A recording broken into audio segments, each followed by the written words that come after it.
A Plaguelands Media production. Hey everyone, this is Hugh from Plaguelands Media bringing you another book review today, so cheers. Today I'm talking about a book that I had not even heard of until about a month ago from a very prominent author, short story writer, essayist, Flannery O'Connor, The Violent Bear It Away.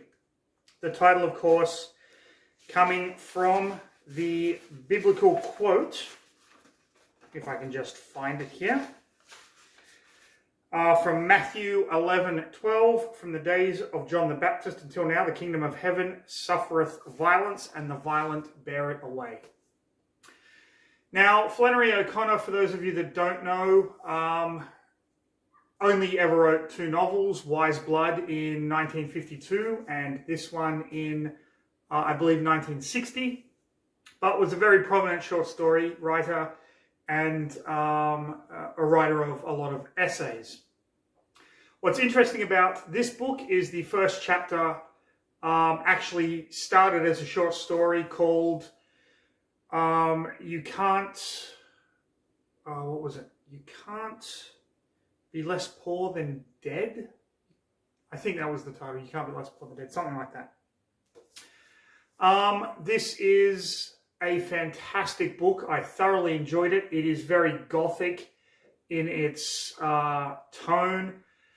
It deals a lot with religion, with the perversion of religion, I should say, zealotry, that kind of thing. If you don't want to basically have anything spoiled, just know that I thoroughly enjoyed this book and I highly recommend it. I would put this in my top 20 books of all time that I've read. If you do want some information, some spoilers, things of that nature, then by all means, just keep watching for the next episode of...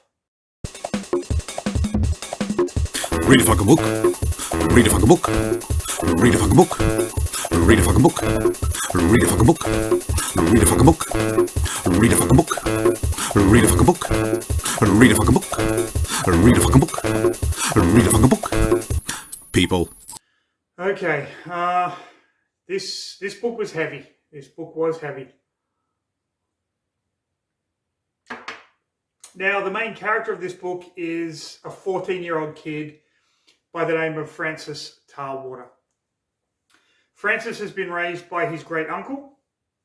His great uncle believes himself to be this holy prophet and has raised Francis for the same purpose.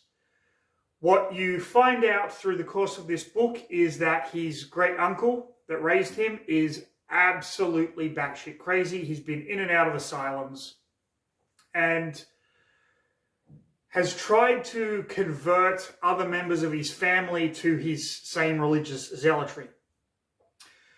When Francis's cousin, I believe, was at the age of 7, this great uncle actually kidnaps him and takes him to his cabin and basically tries to make him believe that he is a prophet and that his job is to go out there and to baptize people in the name of the Lord. The kid's father comes and gets him back, but it really fucks up this kid, who ultimately grows up to become a school teacher. His name is Rayber, and Rayber himself has a child with a woman, and that child is mentally deficient. So the story starts with Francis Tarwater. Is it Tarwater? Yeah, Tarwater. With Francis Tarwater's great uncle dying. And Francis tries to dig a grave for him because his great uncle always wanted to be buried and whatnot. And it's too difficult. So he ends up just burning the house down and hitching a ride into the city to stay with his cousin. He had met his cousin previously. His cousin had actually come to the uncle's house when Francis was very young to get him out of there, to get him back. But the great uncle ended up shooting Rayber in the leg and in the ear. And so Rayber just kind of never went back. So Francis is now 14. He hitches a ride into the city and finds his cousin, I guess, uncle almost. It's a messy thing.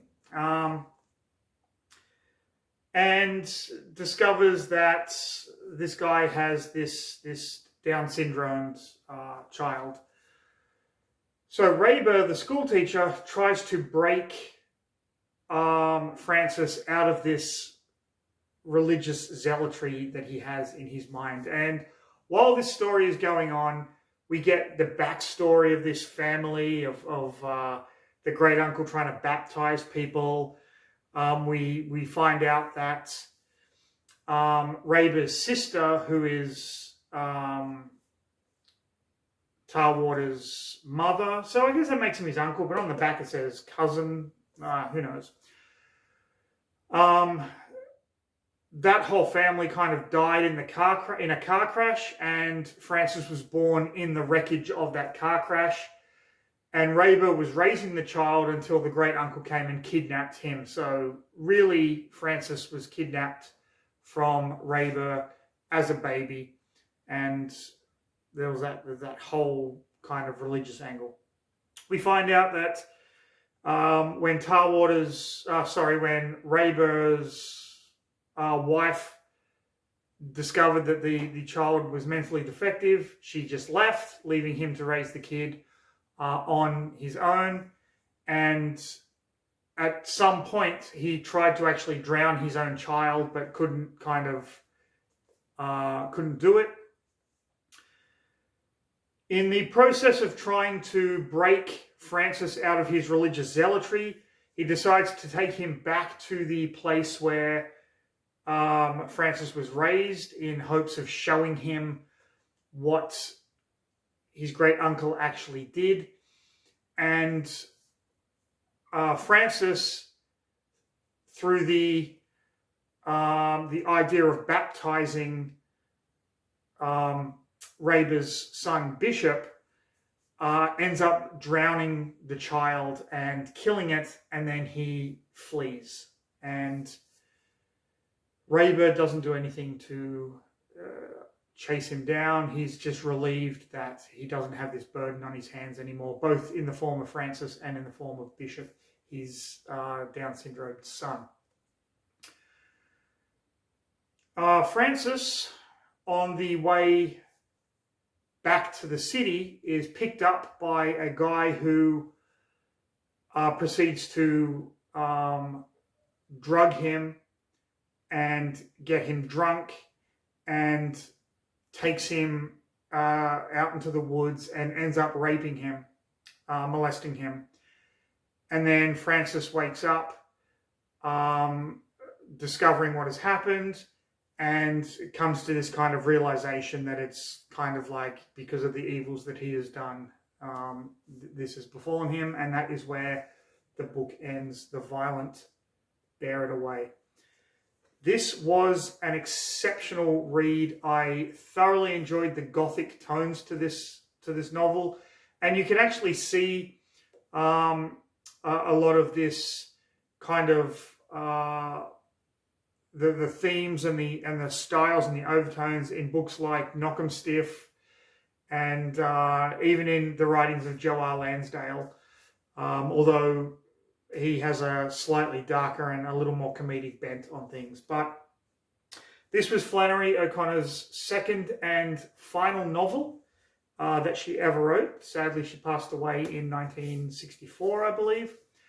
But I am very, very interested in her other work, and I will be definitely checking that out and giving a review of that at some point in the future. But there you have it.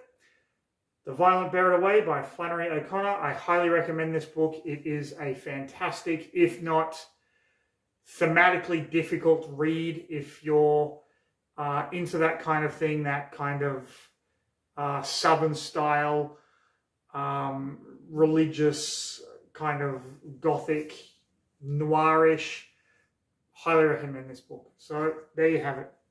Hope you enjoyed the video. If you did, please like, subscribe, leave a comment, hit the notification bell, do all that good stuff. Follow Plaguelands Media on everywhere you can. Check our shit out on Amazon. Go on and check out Ian Van Gammet's new channel. The art, amazing. Just fucking amazing. You'll absolutely love it. And go and check out the works of Dr. Luke Carman, a friend and contributor of Plaguelands Media, of course. But most importantly, stay safe. Have a fantastic rest of your day. Read a fucking book, people.